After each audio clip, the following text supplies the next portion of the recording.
Hi everybody, Joe here, Psychedelics Today. Thanks for tuning in again. Today on the show we have Daniel McQueen of Medicinal Mindfulness. This is a great interview, really happy to be able to share it with all of you out there, and really just great to connect with Daniel and find out what he's doing. It seems like it's one of the more democratic approaches to this work that we've really run into. I'm going to read you the bio directly from his website, medicinalmindfulness.org. Daniel McQueen, MA, Executive Director. Daniel was always a little different from other folks growing up in Little Rock. He discovered meditation and spiritual practices at 12 and has been exploring altered states ever since.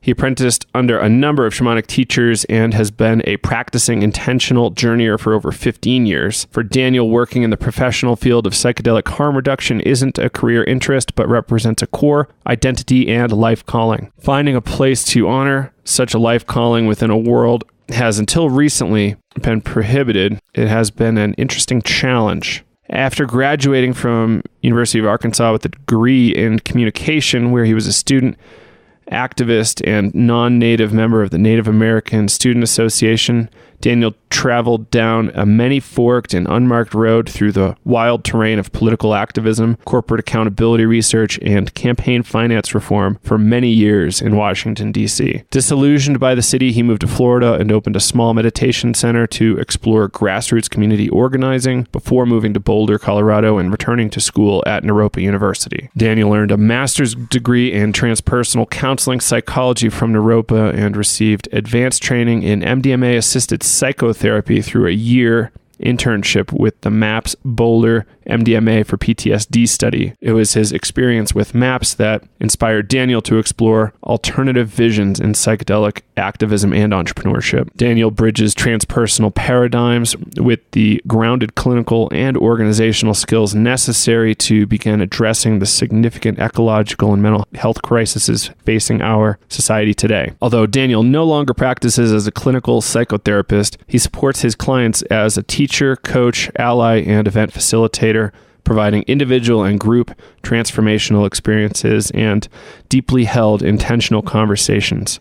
In his practice, Daniel quickly realized that the most important intervention he could provide with his clients who were isolated and longed for meaningful contact with others was a sense of community. Medicinal mindfulness is, in a very real way, a cultural intervention that provides safe and transformational community container for healing and awakening, a program based on skill development and not dogma. Since 2012, Daniel has been teaching a psychedelic harm reduction, prevention, and intentional psychedelics use course called Mindful Journey Work. Since the legalization of recreational cannabis in Colorado, he has been facilitating conscious cannabis circles and individual cannabis journeys. In addition to his work with medicinal mindfulness, Daniel has a successful spirituality and life coaching practice with his wife, Allison, through their company, Aspen Roots Counseling, LLC. Highly skilled in identifying and cultivating giftedness in young people and supporting significant life transitions. Daniel is inspired to support passionate and talented individuals striving to live into their calling.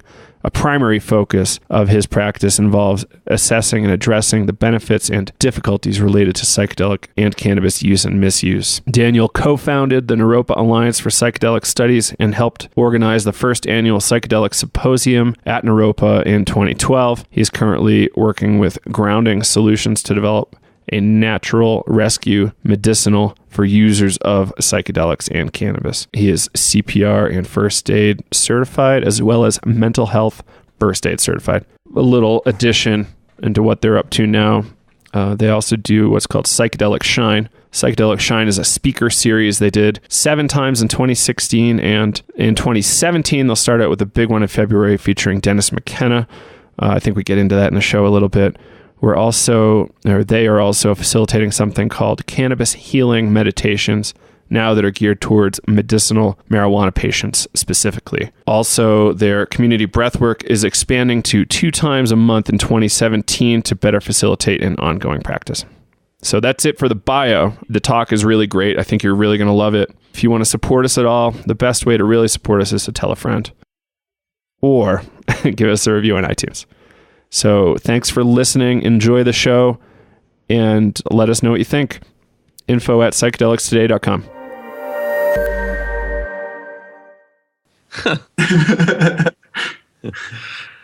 All right, welcome to Psychedelics Today with your hosts Kyle and Joe. We're here today with Daniel McQueen from Medicinal Mindfulness,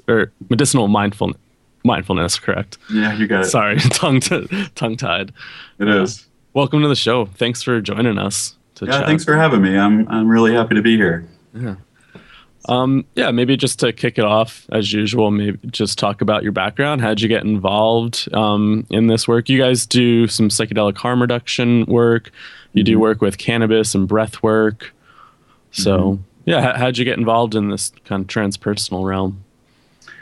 Well, from a probably young adulthood, I've always had a propensity to meet unusual teachers, mostly on the spiritual side of the work. And so I was a practitioner for a long time from those paradigms, and then went to Naropa University and got a master's in transpersonal counseling psychology to kind of balance out the spiritual paradigms that we're working in, because I was starting to notice a lot of spiritual bypassing and other behavior that didn't quite seem grounded, and praying about with medicine didn't seem to always address all of the clinical concerns people were having.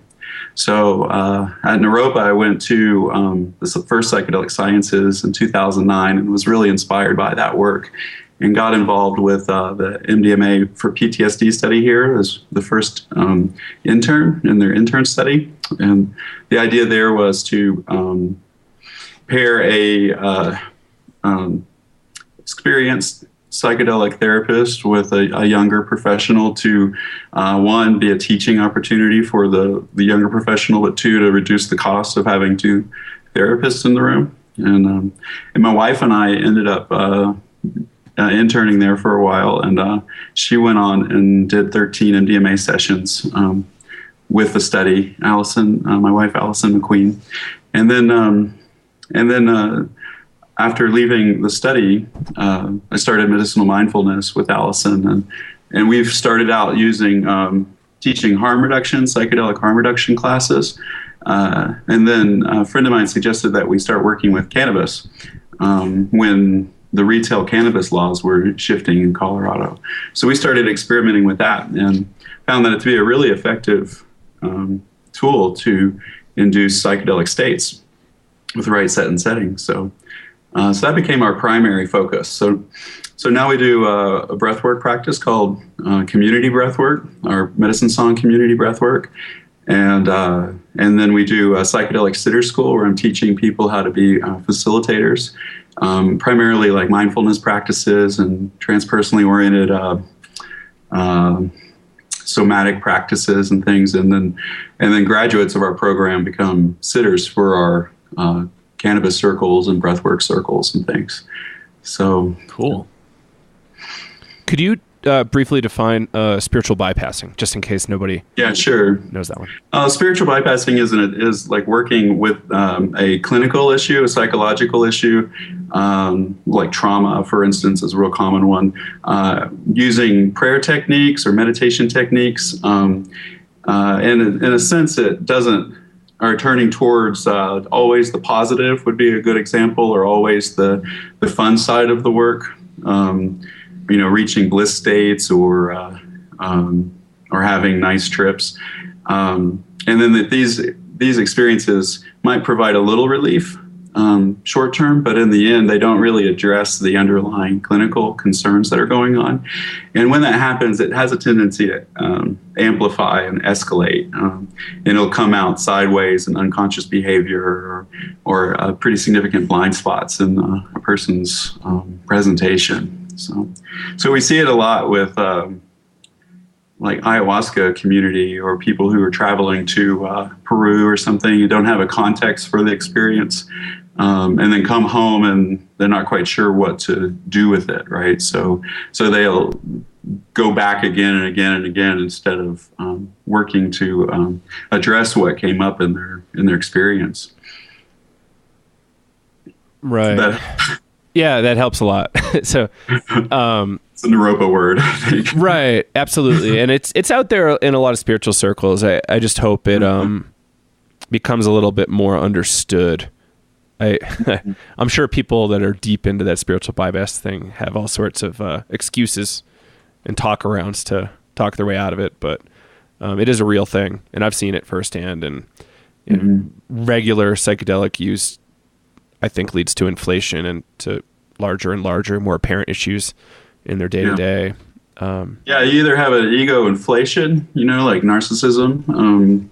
Like I reach this enlightened state, I'm enlightened, or what another real serious problem is you have what I call ego deflation.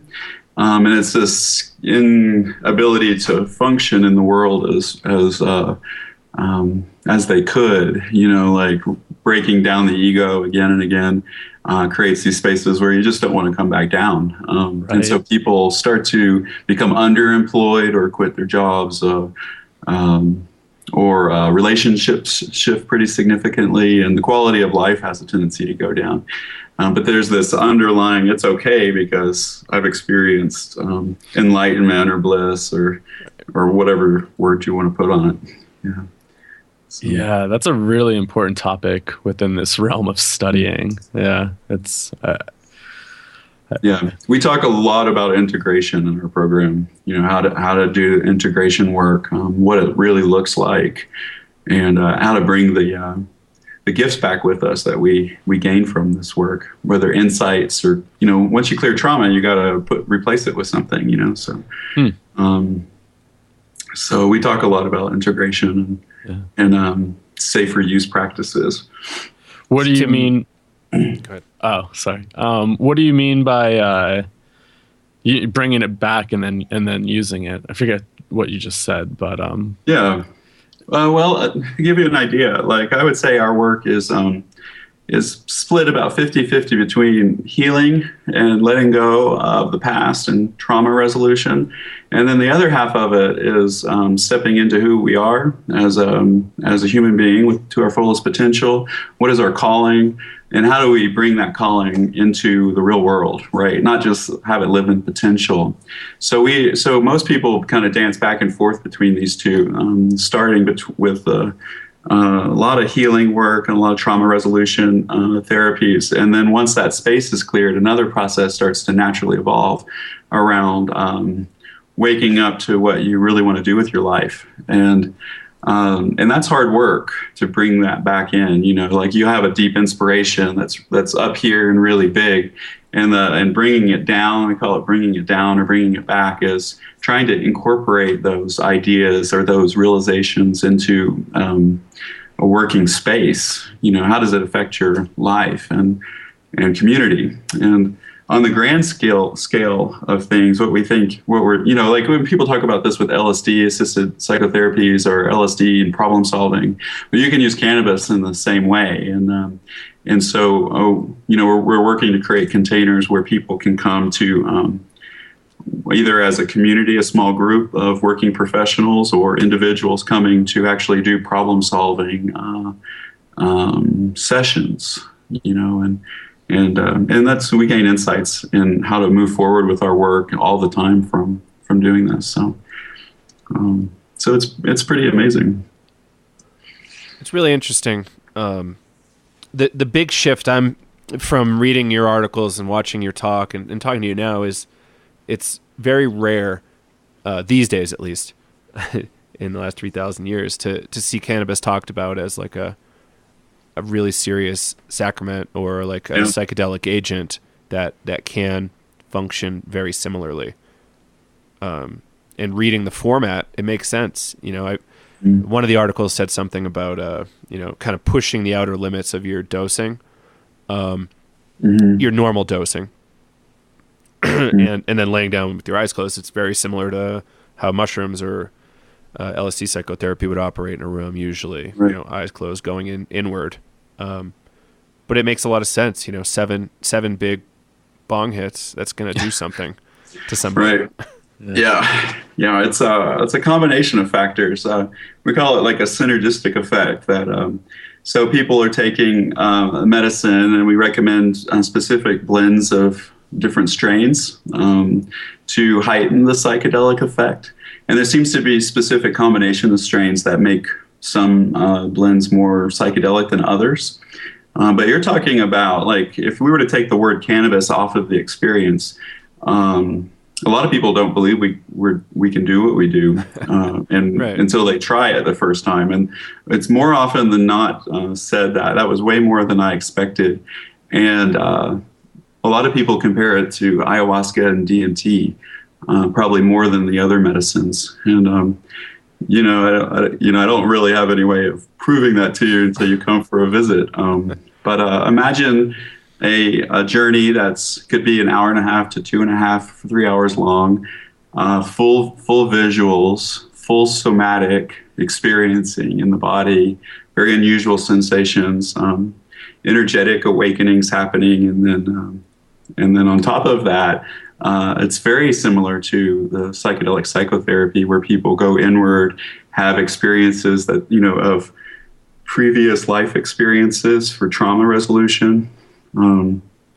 Or flying through the cosmos and connecting with transpersonal spaces and energies, archetypes, things that are just described as guides or totems and things like that. So, yeah, if you were to take the word cannabis out of it, it makes a lot of sense. But we didn't know what we were getting into when we got started. We thought it might be a neat little kind of a tool to show what we were teaching in our program with the harm reduction work and how to use these medicines more effectively. But we learned real quick that we needed to treat it like a full psychedelic experience. It's very similar what you're saying to like how when we pitch breath work to people, it's kind of unbelievable for the first bit of time until you start telling them personal stories. Compare or contrast personal stories. Yeah, we incorporated breathwork into our program about a year after the cannabis work, and it became very obvious that we needed to make it one of the primary tools that we taught people. It has a tendency to balance out people's psychedelic medicine experiences, and like say somebody wants to go to does a ayahuasca journey or something like that and didn't quite complete it, the breath work can help them complete that experience instead of doing more medicine, maybe too soon or something. I had a guy who I guess leads retreats to Peru and actually brings people up to North America to lead ayahuasca sessions, and he actually told me that he wishes people would do a bunch of breathwork sessions before their first experience. And yeah, I found that really interesting. And also we do see that it helps integrate people's psychedelic experiences more complete too. And it's cool to hear you guys say that too. Yeah, for sure. Yeah. Pre-medicine experience breathwork is great because it can help clear a lot of this real stuck energy that the medicine would, but then doesn't have to. So you can go deeper, quicker. It's easier to integrate or easier to not be so confused in the experience. Right. So it's a tool to help people step into deeper areas of the work, and the same with the cannabis. It's just like ayahuasca or DMT. It has the ability to mimic all the other psychedelics, including MDMA. But the primary difference is that you can navigate it a little bit easier. Like there's more conscious control of how deep you go, where you go, and what you turn towards in your experience. And then from there, people report that then after working with us for a while, then they can do other experiences like ayahuasca or something that, and they have more presence in those experiences. This is really interesting. Coming from a transpersonal psychology background and then doing breath work, I've had some really powerful cannabis experiences, and I would do something similar to breath work where if I would just lay down, close my eyes, do a little bit of body work on myself, put some music on and kind of take that inner journey. And I've always thought about this, it'd be cool to experiment with it. And it's awesome that, in Colorado, it's recreational legal now. So you can kind of hold that space. But I wonder if I'm guessing there's no research with the therapeutic aspect of, kind of like that psychospiritual work with cannabis? Yeah, the Sicily study is in process where they're giving cannabis to veterans with PTSD, and that's a MAP study and funded by the state of Colorado. But there's no cannabis-assisted psychotherapy studies yet. What we're doing is we're just putting, we know all about the MDMA work and MDMA-assisted psychotherapy, and we have members who worked with the Hopkins team who are here, set up the psilocybin studies too. So we just changed the medicine to see what would happen. Right. And again, what we found is that it mimics these other medicines, but it's a shorter journey, and so in some ways it's easier to integrate. I think there's a place for all of these other medicines. I don't think cannabis is going to replace them anytime soon. Right. But there's a lot of potential here, and for whatever reason, I don't know what happened, but people have discounted cannabis as a psychedelic, and I think that contributed to it becoming legalized quicker, if that makes sense. Like if people really knew the potential of this work, maybe it wouldn't be as accessible as it is now.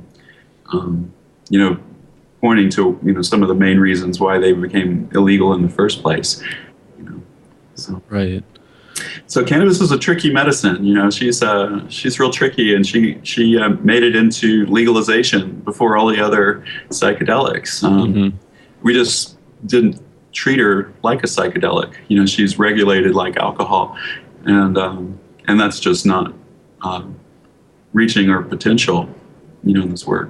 Yeah, it's really interesting. I think 2 episodes back, we interviewed a guy named Fawn who is in the cannabis industry up in Canada.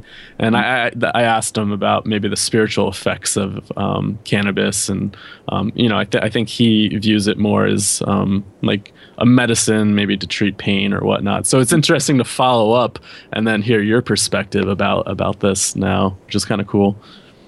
Yeah. Yeah, I mean, it's a wonderful plant for that too. You're just talking about a difference in dosage, right? And how you take it and what cannabinoids you're using and things. But yeah, we're the way we facilitate the smoking of the medicine or vaping of the medicine in a intentional way, and I think that adds to the experience. Depending on the type of program I do, I either call in 7 directions, and everybody takes the medicine, the cannabis, with each of the directions, or we do a meditation where we go down the chakra system. So that's another 7 imbibings of the medicine. So it's a short ceremony too. So 5 to 10 minutes, probably closer to 5 minutes. So that's a lot of medicine, and you're talking, Colorado's finest too. So. Yeah. So the full spectrum aspect, I heard you mention it in one of the videos. It's kind of like you'll get a very sativa blend and then a very indica blend and put them together. Mm-hmm. Okay, that's fascinating. Yeah, so like the different what people are talking about now, and particularly in Colorado, one of the big things is the terpene content and how terpenes affect the inner experience. And so sativas have different terpenes in them than the indicas do. So sativa is very heady, right? Can be very trippy, out of your body, cognitive, and then but it can also evoke a lot of anxiety, right? So people having panic attacks and things if they smoke too much sativa or take an edible or something. The indica is the opposite of that. It's very body oriented, right? You feel it in your arms and legs and your torso, but it can make you sleepy. But when you put the two together, the indica takes out the anxiety of the sativa, and the sativa takes out the sleepiness of the indica, and then the middle one, what we call hybrids, right, which are supposedly somewhere in between there. That's a very heart medicine, right? You feel it here. And so when you combine multiple strains of all the different kinds. Like we've made blends that have 6, or we've made blends that have 12 different strains and things in them, that it kind of hits all of the potentials of the medicine. And there's something about the combination too that can make it more visually stimulating when you close your eyes, more so than just a sativa or just an indica. Yeah, it's fascinating. And you're just, when people come to these circles, it's mostly smoked, or have you ever experimented with edibles? Sure. Yeah, smoking or vaping is the most common way. And we're going to be switching more to vaping as the laws become clearer around smoking indoors. And, Denver just passed a law that's allowing these cannabis clubs, so so the rule around that is either smoking or edibles, or vaping or edibles inside. So we're going to be shifting some that. But most people bring their own pipes and bring their own cannabis, or we coach them on how to make their blends. And then with edibles, there's medical reasons maybe not to smoke, so we honor that. But we don't do full circles with edibles because of the difference of metabolism and things. That one person would be, not tripping or not feeling anything for 2 hours. Another person might be throwing up or having a panic attack, and it's too much. So the rule around edibles is you have to know your own medicine and have done it before and know your dosage and maybe bump it up a little bit. But interesting. But the crazy thing is people who are regular smokers and people who are light smokers have big experiences in these circles. So tolerance doesn't seem to be as a huge factor in this. As it has an effect in some ways, but people have really big experience even if they're heavy smokers. And we're just using the herb, no concentrates, no hash, and that sort of thing. So. Can you describe how so people would smoke and then lie down? Is there music involved? Is it kind of like... Oh, yeah, man. Yeah. We have this whole setup. So we're in a private residence that has a yoga studio attached to it. So it's a big hexagon room. People are sitting in a circle with their mats, yoga mats and blankets. And so after the ceremony... We have gentle music playing, in the beginning in the circle. We have a surround sound speaker system. Probably have 2 subwoofers, 4 big speakers, maybe more sometimes. So it creates a surround sound effect. So it's immersive, and it creates this kind of I call it a terrain, a vibration, an experience. And then people lay down, heads in the center of the circle, in savasana. With eye covering if they want, and then I guide them through a kind of a modified body scan meditation, and that's to open up, help them handle the transition, because sometimes it's probably that first 5-10 minutes is one of the biggest moments of when people are really dropping into the space. So a lot of coaching around breathing into their bellies to reduce anxiety and get the energy moving. And then after that's over, we switch the music to what we call sets. And just like with holotropic breath work or the psilocybin studies or MDMA, right? Everybody's using music as part of these experiences. So depending on the type of circle we do, we have one called the Cannabis Healing Meditation. That's a more guided meditation and gentler music for people wanting to work with trauma resolution or physical elements and stuff. And then we have the ones called the conscious cannabis circles, and those are longer, and the music's more evocative. So it'll kind of wave through gentle music and then more evocative music. And we try to have a really wide range of genres. From stuff that you would normally see in meditation retreats and things, really gentle pieces. But then we have a lot of tribal music that we work with, flute music, crystal bowl music. I really like cello music for this work. It's real evocative. And then soundtracks, movie soundtracks for peak parts and things.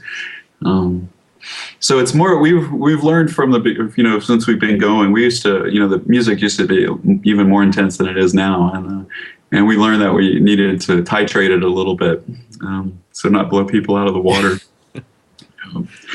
A friend of mine was just here visiting, and he was at one of the very first circles we did, and he said his soul had been smeared across the universe in that one. So we started to lighten up on the music a little bit after that.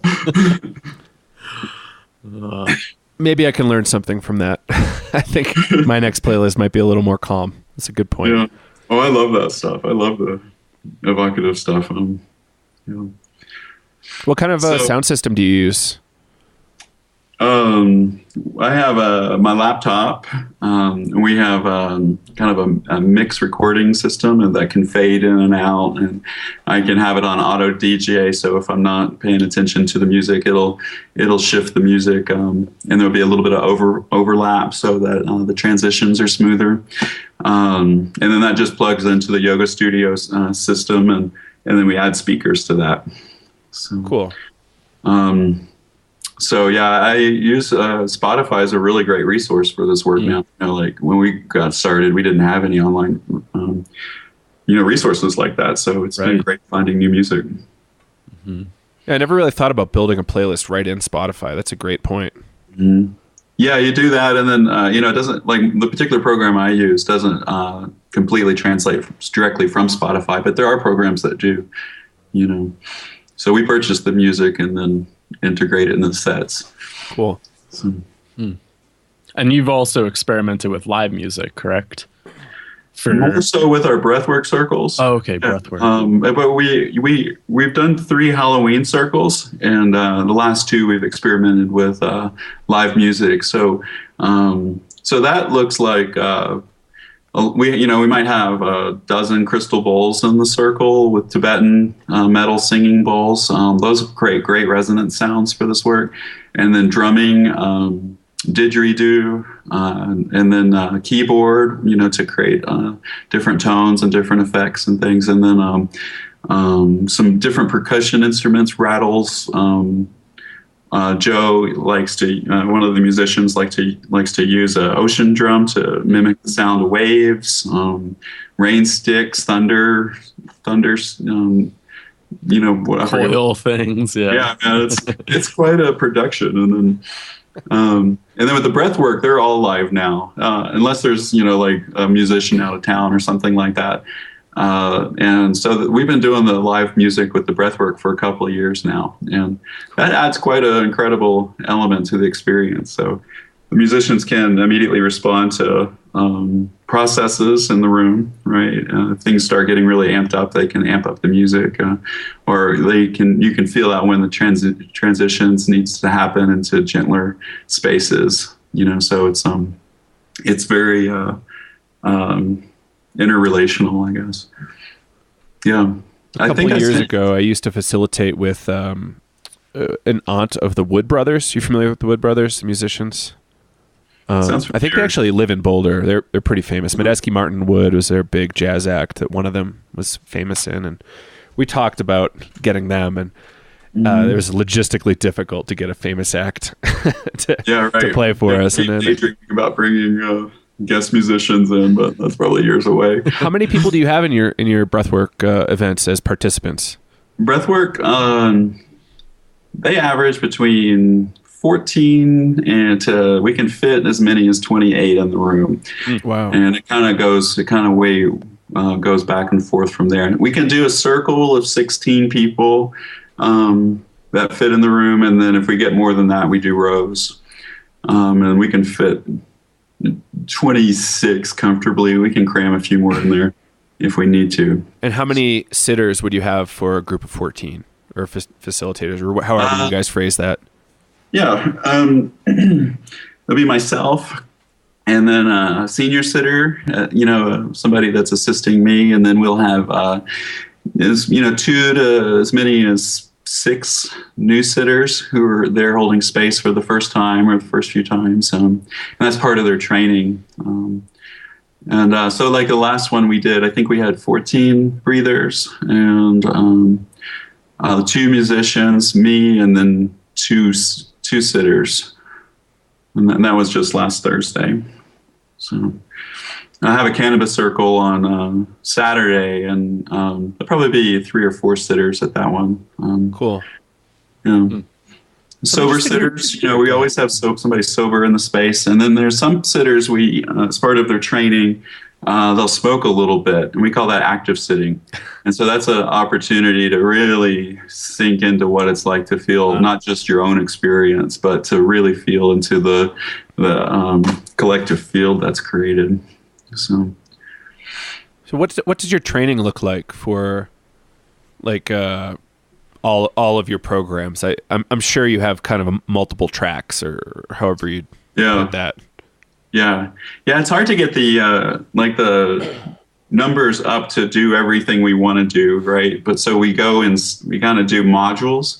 But we have a basic program called Psychedelic Sitter School, and that's 4 3-hour classes over about 4 months. And then, but in between them, we have a breathwork circle, a cannabis healing meditation, and then a conscious cannabis circle. So the cohort meets together 7 times, and we teach them how to do their own journey work with our practice. It's a particular mindfulness practice that we teach, and then we teach crisis intervention skills, and then energetic, verbal intervention skills, somatic intervention skills, and that sort of thing. And then this one we're going to teach. We're going to have a whole class on integration, and then another whole class on shadow work. So that's kind of a new piece.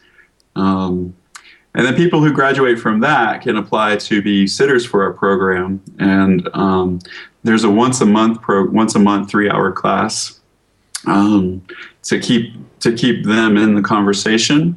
And what we're finding that particularly new people who are interested in this work but don't have a lot of experience sitting, that it's extremely evocative, and it works on them quite a bit. So the monthly, we call that Advanced Sitter School, monthly class then incorporates kind of a group process, support process, and where people can share their stories, what's going on in their lives, and how the work is affecting them. And then also like teachings, more advanced teachings around sitting, and just, a lot of logistics stuff, like learning how to make the music, learning how to set up the room. There's a lot of details that we teach. And then the last, I had the opportunity to do this a few times, where we call it, it's a weekend workshop called Introduction to Psychedelic Guiding with Cannabis Sativa. And so we teach people some mindfulness, more guide work practices instead of sitting practices, how to deepen someone's process with the medicine, how to, and then the logistics of how to set up the program. And then I facilitate, everybody in the group goes through an individual journey with the others witnessing it.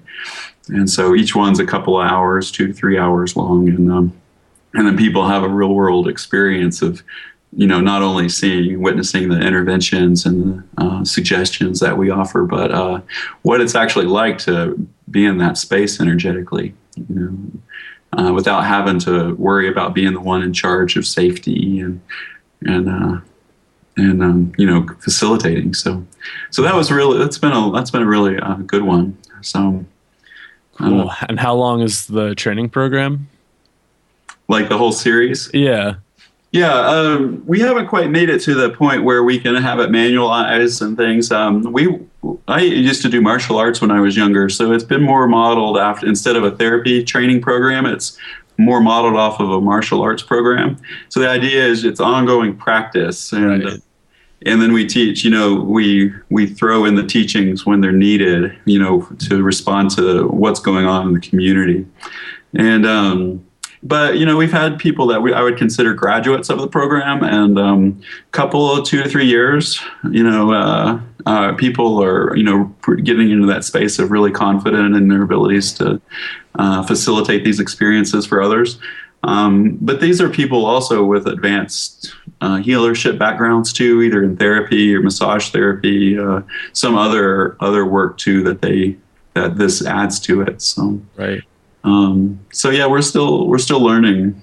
And I think that's like a solid way to do it. Our teachers that teach breath work, they don't have like a manual or anything yet, but it's just been this ongoing process. And like I've been with them for 6 years, and it's you go there, you do your work, you learn, and then maybe they'll invite you to help lead a workshop, and then I think it's a really solid thing because you're doing your work, you're learning, and then it's just an ongoing process. I like it.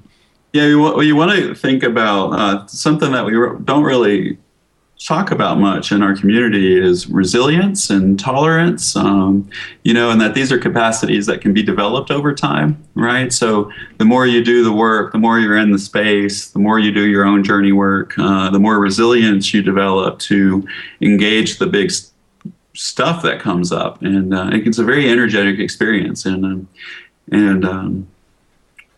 That, like, just like in a martial arts program where you're working out muscles and stretching and learning techniques and doing them again and again, that they're actually, I think it's a relevant comparison to the work we do, here. So, so that's what we try to do. And we, when people are, and the people, it takes a while to step into that space of leadership and facilitation. So we let people kind of get a taste of it, get them on the stage, feel what it's like, and then let them go back to sitting for a little bit, and they kind of go in and out of it. We don't want people to go too fast because they can be too much for them, like psychologically and energetically. Yeah, I think that's a really great point. And I sometimes, even like I started questioning, I'm like, when they would ask me to maybe help facilitate, I'm like, oh, I don't know. I guess I've been doing this for like 3 or 4 years. I guess I could do that. And then I think about it, I'm like, I don't know. Like I haven't really seen everything yet. And then, it's always like an ongoing process. So I think that's a really cool model.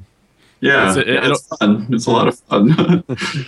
Yeah, I mean, you can only talk about this stuff so much. You have to get in there and do it, feel it, mess up. I've messed up in every way possible. So I have a lot of compassion for my students. Accidentally kicking a pipe across the room in a circle, or messing up with the music. There's all kinds of ways to glitch it, but we just make it part of the experience, and it works out. So. Awesome. Can you describe what the breath work looks like a little bit? Yeah, you mentioned like comparing it to holotropic too. Right. Yeah. So like, timing, I know it's a little shorter, and then like breathing style, stuff like that. Sure. Yeah, there's some similarities and differences to holotropic. So I was trained by a student of Christian de la Huerta, who started soulful breath work, and it's a part of a trend. There's a lot of different names for it now. Rebirthing is another common one. So the full workshop is 3 hours, and then the breathwork session itself is about an hour and a half, an hour and 15 minutes to an hour and a half. And there's a cycle it's a circular breath. And how it's different from what I understand with holotropic is that there's not a push in the exhale. It's more of a surrender, releasing, letting go exhale. But it's circular, it's continuous. And so big breath in and then a letting go, big breath in, letting go. And it seems to create a shorter cycle than the holotropic breath work, which to me makes it a little more manageable. We don't have to have a 1-to-1 ratio with the sitters or, the participants taking turns. Everybody can do it at once, and you're back in your body and sitting up, in an hour and a half. And we have a live music, so that really seems to add a layer to it. So about the first 45 minutes is real evocative breathing, 45 minutes. And then it switches to much gentler music, and then people are either still breathing in real spontaneous ways, or they're coming back from that, but they're still coasting pretty far. into the cosmos in that space. So I like it. It makes it more accessible than holotropic in some ways. People can come. We're just going to start doing it twice a month in 2017. And it's as an ongoing practice. It seems to be a cumulative effect in it, and it's in kind of more integratable chunks.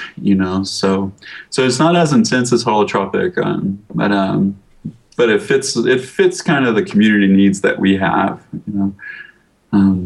Absolutely, a shorter format is always more accessible. That's one of my problems, and was one of my biggest problems when I started putting on workshops. Is nobody wanted to put aside a half day or full day or a full weekend. Right. So I was putting on workshops with 2 people. 3 hours, you're done, and then the crazy thing is we decided to try a cannabis circle in that context, and that's what the cannabis healing meditation turned into. So we can induce a deeply intense meditative experience and have it in the same format as the cannabis circles or the breathwork circles. And so that's making a psychedelic experience just about as accessible as you can get. Absolutely. The biggest problem is there's constraints to it still, right? We designated driver. That's the only difference between the breath work and the cannabis work is the requirement of a designated driver afterwards. That's smart. That's really smart. Yeah, it's pretty necessary. I mean, people think, oh, it's just weed or whatever, but we've had some people, take a little while to come down and stuff. Yeah.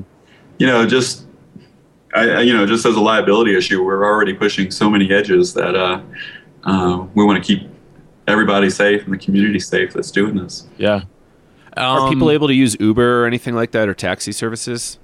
Yeah, Uber's here. There's Z-Trip, Lyft. They're all here. It depends on the time. Like some of the later circles, people have to use taxis. But people have friends and they come and pick them up. There's a whole community here that wants to support their friends doing this work. Yeah, and then hopefully we'll be working down maybe in Denver too, because that's a whole different community down there. We don't have a lot of people come up from Denver because the taxi is more than the circle, So I'm actually curious about how you're seeing the community evolve a little bit, because in my community organizing, I just saw all sorts of great stuff happening, getting people together in a room. So, positive interaction, community, finally, a decreased alienation. But I also saw kind of negative trends coming up, like popularizing spiritual bypassing to each other, kind of making it okay. Just certain negative behaviors kind of seem to spiral out of control. And then I was really interested in your talk, how you mentioned balancing, the light and the shadow aspects, trying to be a little centered and having nice guiding principles. I wasn't really putting that on anybody because, at that point I wasn't too sure what that actually looked like or what a good model was that I was willing to pitch. But it sounded like you had a pretty good model there. Are people in your community willing to accept that and kind of like lean towards a balanced approach, or what are you seeing with that? Yeah, I am seeing that. People just don't know what's required, and so there's a lot of education, and so it's not all light and sunshine. And so the reason I stopped being a therapist and working one-on-one and everything, my primary population was psychedelic medicine users, and everything I was seeing in my office was indicating that the number one intervention that they needed was community. More often than not, we come from very isolated places, and nobody around us has these interests, particularly if you're looking at some areas of the country over others, and everybody's lonely and traumatized by it, being the perpetual outsider or the black sheep of the family, that sort of thing. So we started, creating these circles, the classes, the Psychedelic Shine speaker series, as community interventions, just an opportunity to get people in the same room. And that's been amazing. People have commented on how much that has impacted their lives. And, there's a lot of shame in our community because of prohibition and family and societal, imprints that we've gotten, right? And so bringing ourselves into a community where we're accepted is a very healing experience. And on the other side of that is psychedelics seem to be naturally disruptive, right? They break down old patterns of behavior to make room for new patterns of behavior and ways of being, ways of seeing the world. And that's a really rocky journey for a lot of people. And so it's not uncommon for shadow projections, aspects of ourselves that we don't like to own, to first be projected on others of the community so that we can see them and work them out. But if we don't have a context for those conversations, then they spiral out. People leave. And so what we're doing is we're working on creating, we're bringing up this topic from the very beginning, like doing shadow work, or what it really means to wake up. It means to wake up to all parts of yourself, right? Even the ones we don't really like to acknowledge. Jung calls that gold in the dark, right? And all of our, power and essence is intertwined with the parts that we don't own. So it's a really important part of it. And so we're working on incorporating conversations like that and what it looks like from the very beginning, so that there's a context for the work. And then there are times that really require skilled communication in holding space for somebody working through something that is really core issue for them. And so we've played with like conflict resolution ceremonies and nonviolent communication as a really useful skill in these situations. I have an ally who facilitates workshops called respectful confrontation. Like bringing up things that are difficult to look at. And what we're working on is, okay, so how do we create a community that can weather those storms together? And it takes time. It takes having elders in our community. It takes having people who've gone through it before, and we don't really have that as younger psychedelic activists or consciousness activists, right? We don't have a lot of people around us, at least, that we can look up to in that area. So it seems to be, if I were to say one of the most important aspects of contributions to the work is how psychedelics can support people in waking up to shadow, unacknowledged parts. And then what would happen, at least theoretically, like if we could do that on a larger scale, then everybody owning their parts, and maybe conflicts don't escalate to war, and communities can stay together. And then one other thing that kind of complicates community in our circles is that people heal trauma, are deeply inspired by a calling, and they're off to travel the world or find their soulmate or all of this stuff. So we have a lot of graduates of our program that become world travelers afterwards. So it's a constant flow of people coming in and out, and that just seems to be part of it. Wow. Yeah, there's a lot of great topics right there. And the last one you touched on about just leaving, I mean, I don't know, that's been a conversation I've been having with a lot of people lately of like, a lot of people like form communities and then they leave because they either get sick of it or they have these experiences and want to seek somewhere else and think somewhere else is better than actually just doing the work in the community where it's needed. And I struggle with that too. Like I just left Burlington, I'm down in New Jersey. I'm like, I don't want to be here anymore. I need to leave somewhere. And then sometimes I think it's we're natural travelers, we're natural journeyers and explorers, right? So that's just part of our psychology. Right.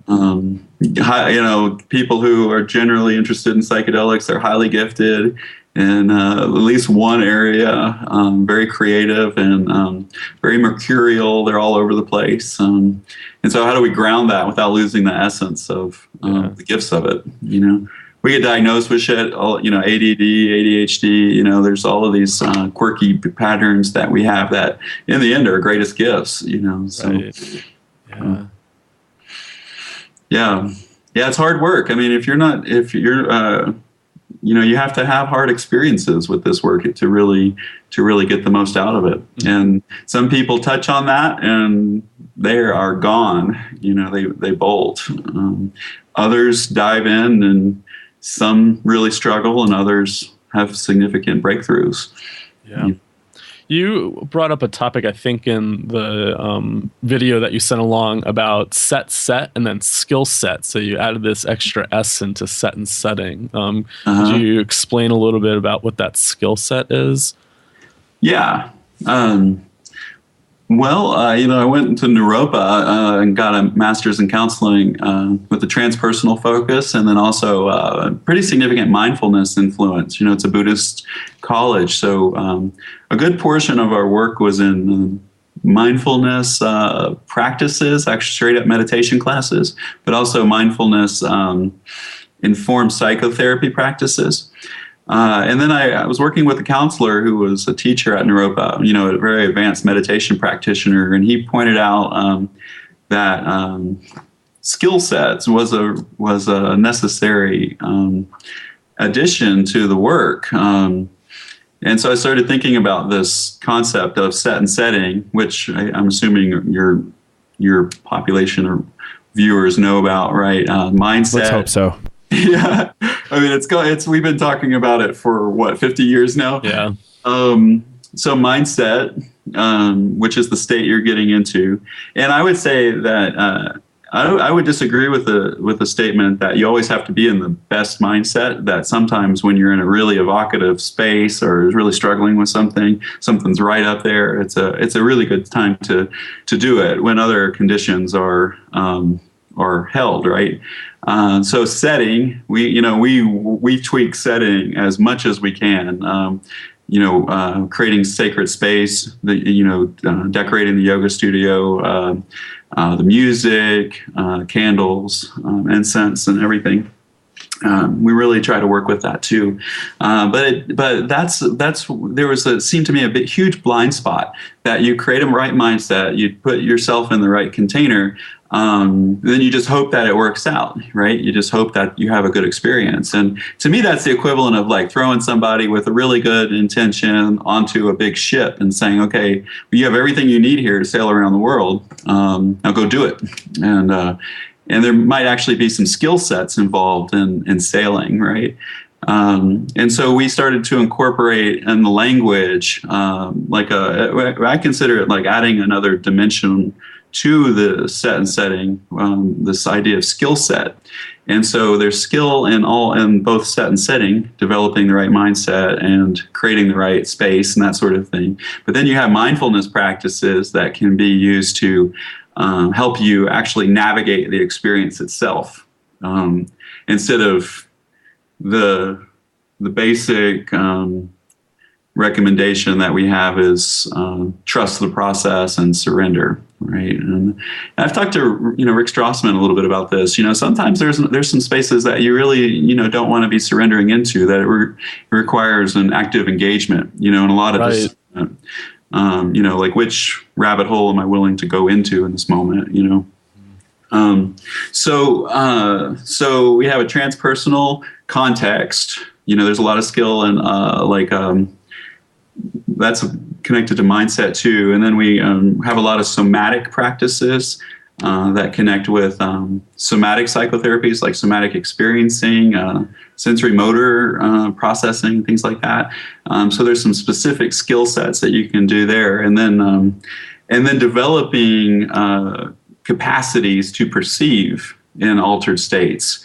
That some people are more visual, some people are more somatic, some people are more cognitive, right?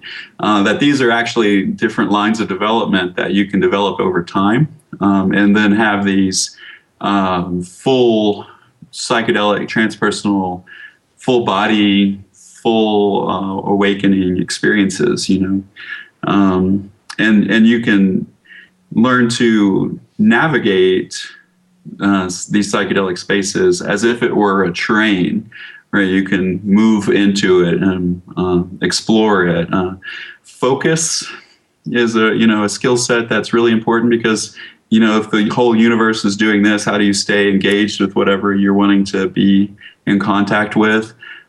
Surrender, letting go is another, huge skill set. I mean, these are things that can be practiced over time with mindfulness. Body awareness, proprioception, the ability to perceive what's happening inside ourselves. And then on medicines, when you activate the ability to perceive with your inner vision, you can actually see proprioception. It's a kind of a, what do you call that? Synesthesia effect. You can see feeling, sensation in the body. So all of these skill sets, once you can see what's going on, then there are skill sets on how to engage it. How do you clear a trauma? How do you clear a stuck thought process and that sort of thing?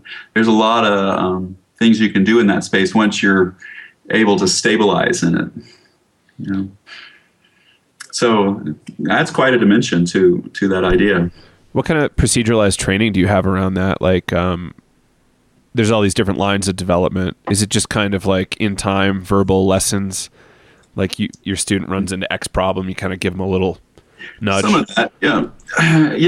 There's some of that, but that takes a lot of time. Like one-on-one processing is, one of the most expensive forms of support that people can receive, right? And a lot of my people are younger, and that's prohibitive. So there are a lot of group conversations and conversations around this. But I actually do.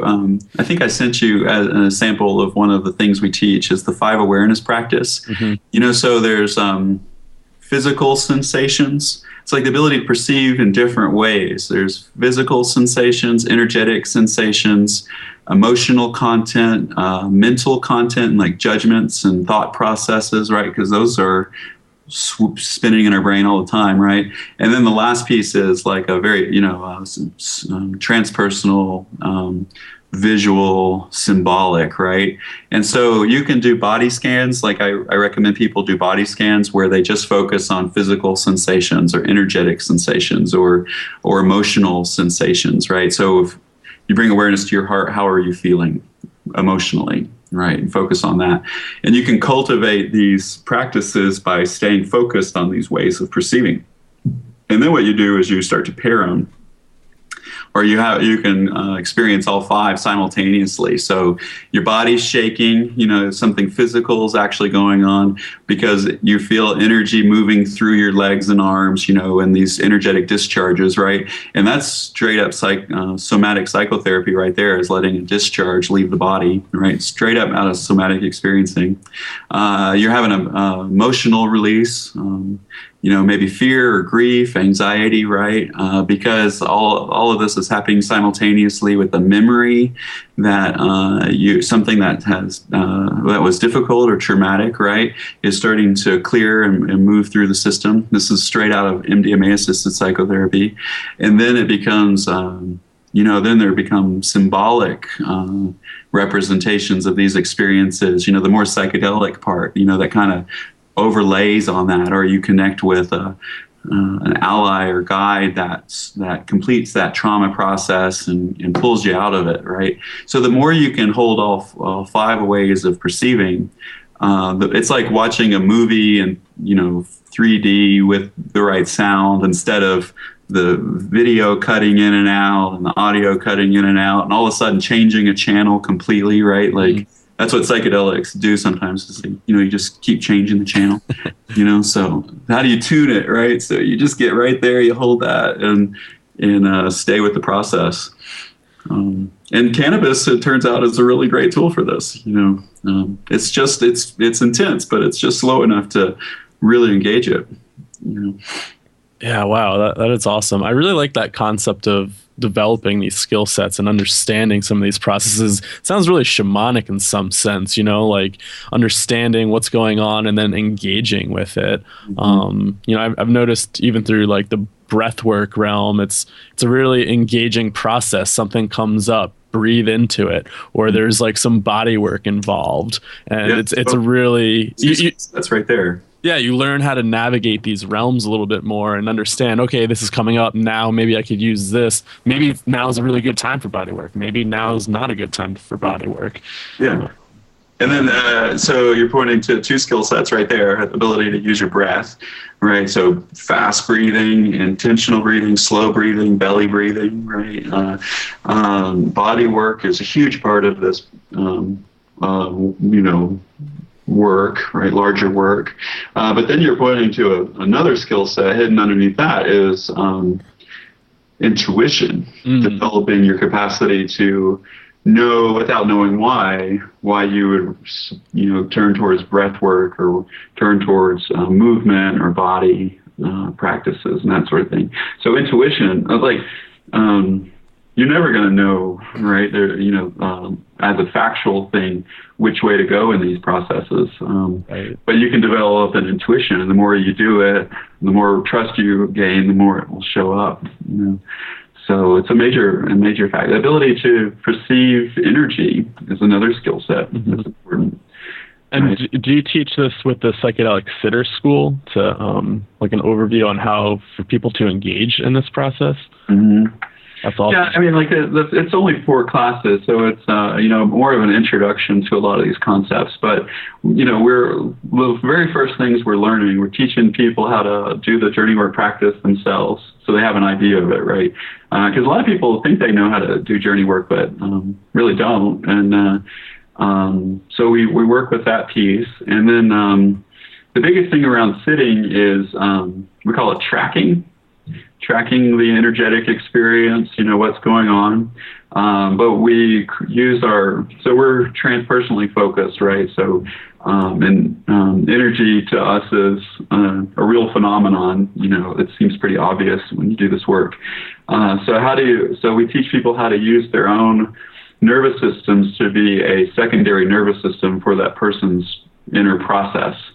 And so it's like putting a capacity to run more energy into an experience, right? So more happens. It's like coming from a 110 voltage breaker or whatever to a 220 or even more. You can just run more energy through the space, and what that allows is people to sink deeper in the process without blowing a fuse. But that right there is a practice that you have to be careful not to take on too much. Right, so we teach rooting practices, energetic rooting practices, their own, staying in contact with your own breath and what's going on in here when you're engaged as a sitter, because it's always a parallel process, right? Whatever you're working on or haven't worked on yet, it's going to reflect in the person's experience. So how do you stay in contact? Contact is another skill set. Staying in contact with somebody. You have to develop resiliences to these or you blow out, right? So, you just did the NDMA training, right? So somebody's in an altered state and you're in contact with them. It's a real intimate experience, right? And they just shared the most difficult experience they've ever had in their lives. And it is more awful than anything you've ever heard of before, right? Like, how could this possibly have happened to somebody? So how do you stay in contact with that and not dissociate yourself? Right. The vicarious trauma, right, of experiencing it with that person, So yeah. Thanks for all that. That's great. Yeah, it's fun work. It's a lot of fun. Yeah. So your first podcast interview here, I think it's going really well. We tried to keep it a little low key. Yes, it's really interesting. Like what I'm envisioning is it's kind of like levels, not even any kind of construct put on it, but it's kind of like small levels of initiation that just happen internally, and you're kind of developing this multi-dimensional skill set that allows you to work more functionally in those states. I don't know about this, like the one thing I don't know about the concept of not surrendering into certain states.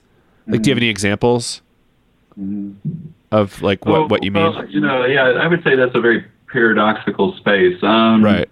So surrender is like at least half of it, right? Letting go, letting be, surrender, all is well, right?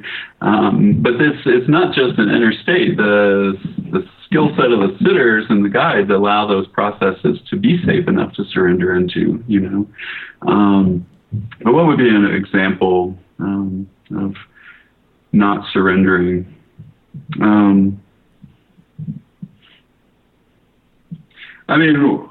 We have different parts of ourselves that show up in this space, right? Like aspects of self, and some parts are there to heal, and some are not excited to heal because it requires looking at things. So being able to discern inner voices that are happening, and not just do what you're told by the medicine or the spirit of the plant or the experience, that part of yourself, because it might be a sidetrack, So checking. So a lot of people talk about trusting spirit and things, and I always consider them suggestions. And I have conversations with spirit. If I get an intuitive hit, I'll really sit with it before I'll go into it. I'll assess it.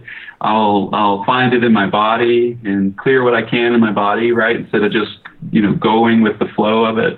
And then sometimes, some places you're never going to surrender into because they're completely gunked up and lodged in a tight, ball of inner trauma, right? They're like hard as a rock. And so that's where breath work, breath work would be an example of not surrendering. You're not just laying there. You have to really work for it.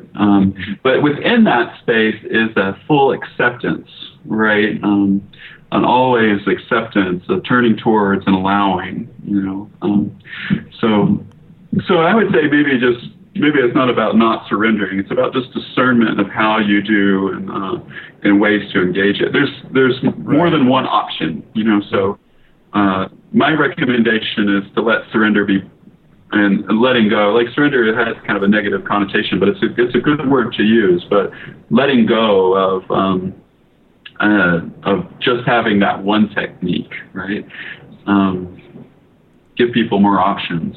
Yeah, I wonder too. Stan has a write-up when he was doing LSD psychotherapy about a woman becoming possessed. For instance, for that woman to surrender into the process of being possessed, I don't know if I would necessarily tell somebody to surrender into that, where, it kind of freaks Stan out. So, when he wrote about it in the book, saying she knew some information about me that I don't know how she knew about it. And he combated it with projecting this light, pretending that it couldn't harm him because he was feeling threatened. And it's even from the sitter perspective, do you just surrender and let that go, or do you kind of use a tool like a meditation practice of seeing light and protecting yourself to kind of interact and engage with that? Yeah, sure. That's an interesting example. I hadn't thought about that one in a long time, but. Surrounding yourself with white light, these are, at the very least, they're imaginal techniques that keep you from dissociating, right? Feeling your butt on the ground, if you're sitting there, feeling fully in your body, you staying with your breath, engaging it. But then there's two ways to engage an energy like that. So like a possession energy, if there's a presence that feels other, right? It's, you could be talking about a significant aspect of self that's been repressed, right? A shadow aspect or whatever. So you can't really fight that. You have to turn towards it, accept it, understand it, right? Get to know it. But then there's a lot of residual energy that has been stuffed down there with it. And all of that needs to leave the system, right? Needs to clear. So when you have something like somebody talking from a part that seems really out there, it's like that energy is halfway out, right? So how do you facilitate it completing and matching it? If it gets aggressive, you allow your energy to be aggressive with it.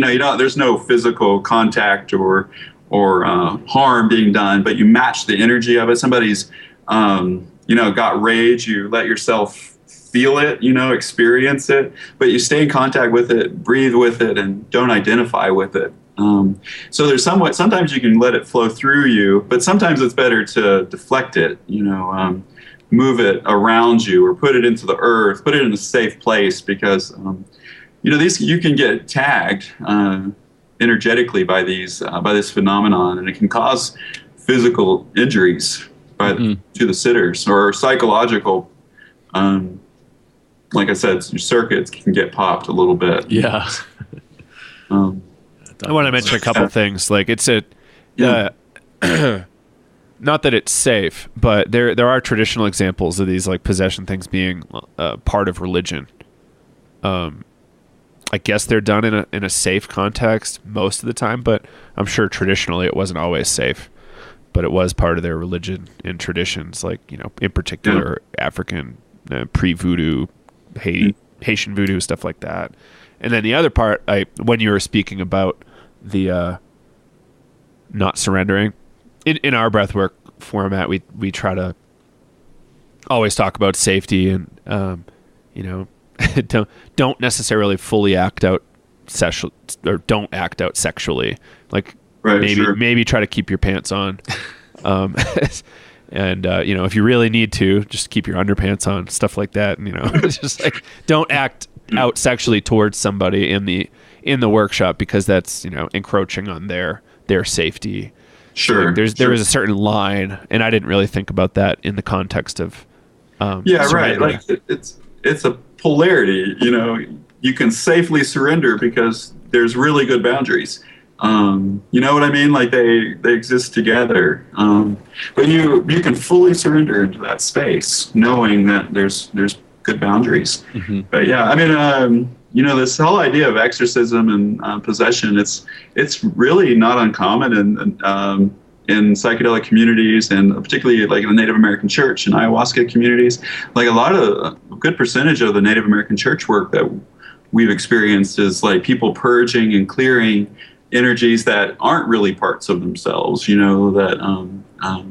I'm not quite sure exactly what they are, but the words like disincarnate beings, ancestral trauma, ancestral karma, and that sort of thing, can actually be purged out of the system, but there's generally a part of the self that it attaches to, and so once you clear all that residue, then you still have this shadow part that you have to contend with, right, and get to know and reintegrate.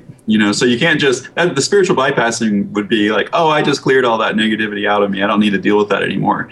Right. I'm all love and light, rainbows and rabbits and stuff, but it's just not the whole work.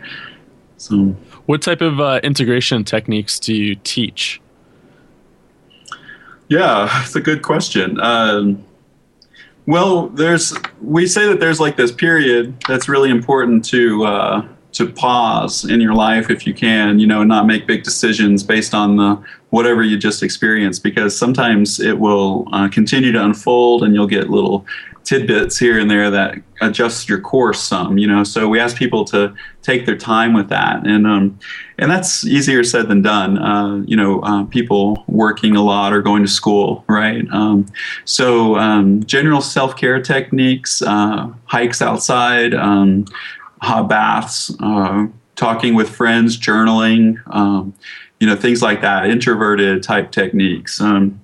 To just kind of help with the integration. Sometimes people are still in a emotional space, so teaching them to breathe through it and instead of acting out on it is a good space. But sometimes people need that disruption to break through something in their lives, so we work with them to try to engage it as consciously as they can, with as much choice as they can, and with much consent, as they can, because relationships change after this work quite a bit. So people have to address these consequences of, I don't know what we would call it, waking up or transforming or returning towards self. And but as far as Well, so I put it in context around integration is that I like to think of a psychedelic space as kind of more of a waveform, like a potential, right? You know, a higher dimensional space of possibility. Like you see where you want to go and it's in its complete form,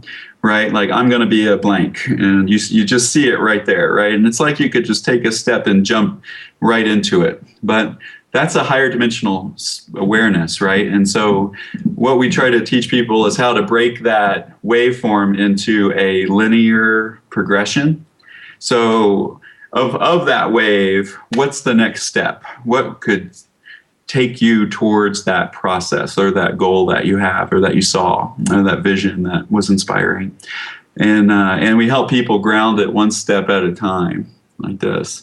And not think too much about doing all of the steps because this work, you know, can be meandering at times, right?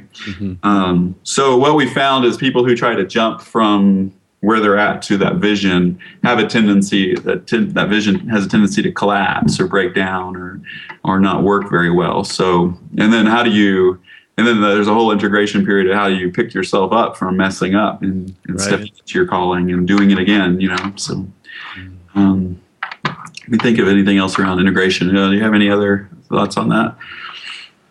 Oh, yeah, we usually preach the same thing with breath work is don't try not to make any big life changes in the next 6 months because, you know, people usually get the message to break up or quit their job or just stop doing what they're doing. Jobs quit. Yeah. You know, we all say 2 weeks, man. That's as much as I can get out of people. Yeah. That's for 2 weeks, you know. We've done with breath work, it's mandala work. I really like that. Yeah, art therapy. Yeah, the visual of the wave. Sometimes when I think about integration, it is breaking it up into little chunks. I always say, you know, it's like learning to swim. You just don't jump right into the deep end. You got to like maybe wade into the shallow end and learn how to work with that first instead of being like, oh, I know it. And then you jump in, you're just head over water and you're kind of drowning in this decision that you made that you really weren't too clear about. Sometimes you need to do that, though. Yeah, sometimes you do. Yeah, right. Or people can't help themselves. It's almost a compulsion, you know, transformation as compulsion. It's a good thing, you know, like these are not black and white, good or bad things, you know. Well, that's how we learn, right? We trip, we fall, we get up, and we learn again. So, yeah, jumping in the deep end isn't a bad thing. It's just saying that. Yeah, there's no way to be ready for this work.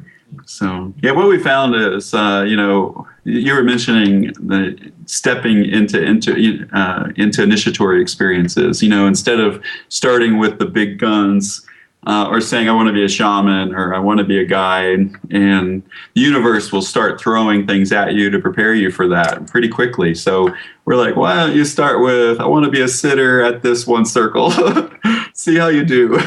Yeah, exactly. That's a much stabler place for people to practice, you know. Yeah.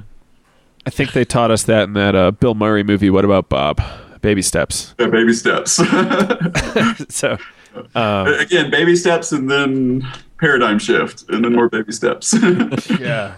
It's regular self-care. We actually made a little class on psychedelic self-care, Kyle and I, and it's an interesting subject because people don't really know, and I think they're I think you're doing really special work, and I appreciate that you're doing it, and you know the amount of young people in Boulder that are interested in this stuff. You're probably saving a lot of lives, to be very honest. And it's serious work. Yeah, and people just don't necessarily have access to these resources.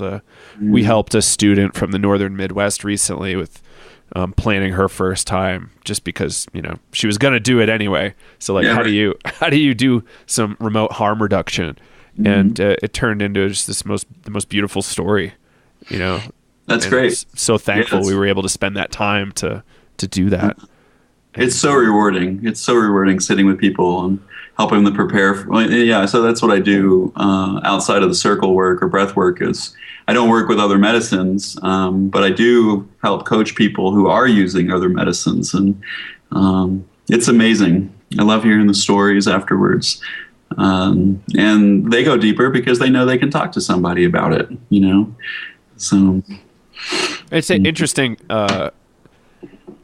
conversation to have, because they're going to take some of your suggestions, but they're not going to take all of them. So there's always this X factor. That's the harm reduction paradigm. Yeah, you're like, oh, do the best you can. Yeah, and it's cool. I think there's room for a lot of that. Well, we have all the books now, right? Like, it's great that it's all in book form, but people aren't necessarily even going to read 200 pages plus to plan for something that life-shattering, which they probably should. But maybe a 2-hour class online is a great idea. Yeah, they don't know that they can, So, but that's what we're changing. That's right. One day at a time, one mind at a time. Yeah. But big things are coming, right? Like a lot of states are now recreationally legal, and then the resurgence in psychedelic research is huge. So what we're playing with was how the hell do you actually have a community that's sustainable in this, and how do you create a society around that? What are the implications? This is not easy work. So that's what we're learning, and we're hopeful to maybe have a contribution at one point around that question. Is how do we make this a life? My goal is to have this be a lifetime calling, right? But generational too. I have children that I'll one day introduce this work to, and there's a natural interest in it, right? So, have you heard of Jonathan Thompson of Psychedelic Parenting? Yeah, sure. Just thinking about passing it on, So everybody's finding new niches, finding new ways to contribute, and it's not just in the research paradigm anymore, right? So psychedelic parenting is huge, and there's a lot of people, particularly around cannabis use, like wanting some direction around how do I talk to my kids about this? How do we stay safe? How do I show respect that it's not just okay to do this at a party, right? That sort of thing, So I don't know. My girls are 3 years old and 7 months, so I have a little time to figure that out. That conversation's not in the books just yet. Not quite yet. Although Iris is really interested in breath work. She wants to come, and I'm not quite sure what age I'm going to introduce it to her, but probably sooner than later.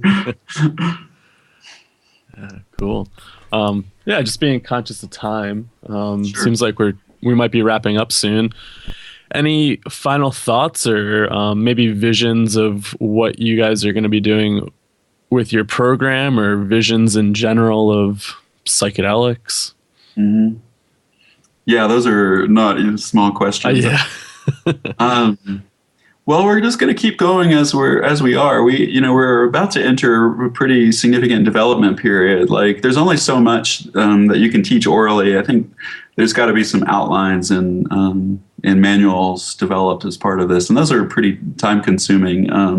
So we're turning towards that a little bit and keeping the programs going. I'm working with a cannabis doctor now.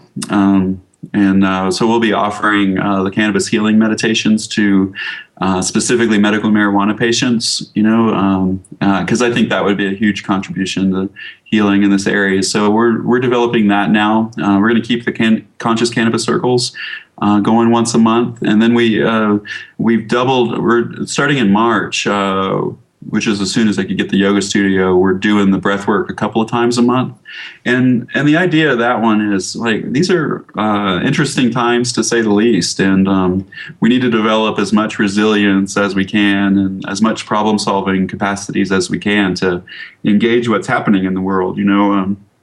Like what's going on with the election. I mean, that's just a small part of what's happening now, right? And like, there's artificial intelligence, there's global warming, there's all kinds of factors that our generation and my people who are younger than me are going to have to face.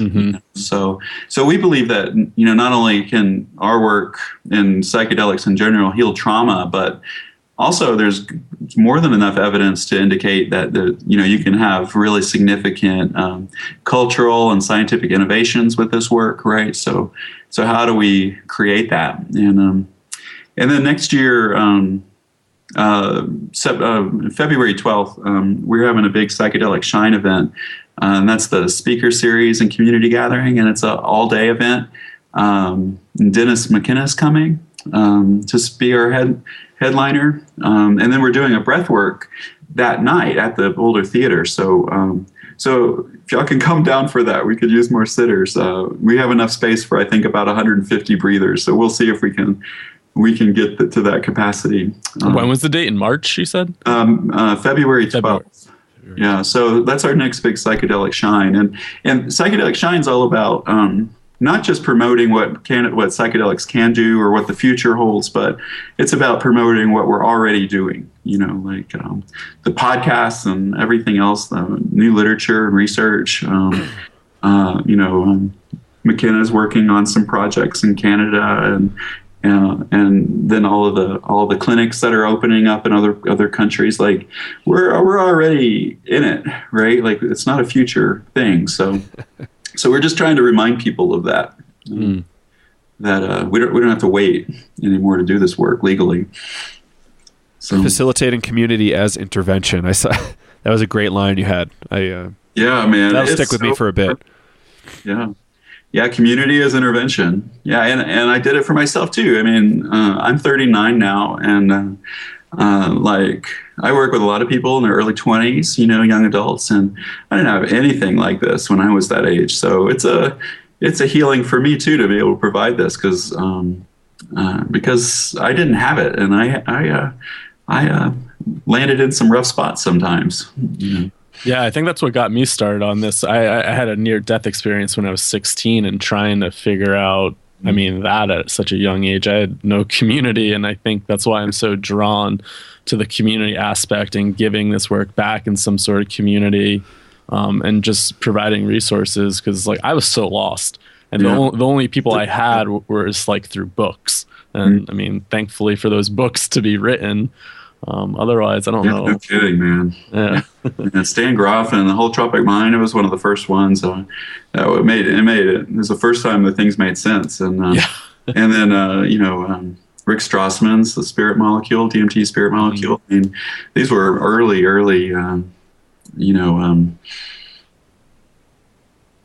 inspiration. Maybe I'm not crazy. I'm not the only one experiencing this. Yeah. Cool. So how can people find your website or reach out to you? Website's medicinalmindfulness.org, and it's always a work in progress. And then my email is daniel@medicinalmindfulness.org. Email is probably the best way to get a hold of me, and then I have somebody helping me out with a lot of the event management stuff. So it'll be me and Kelsey talking with folks. So.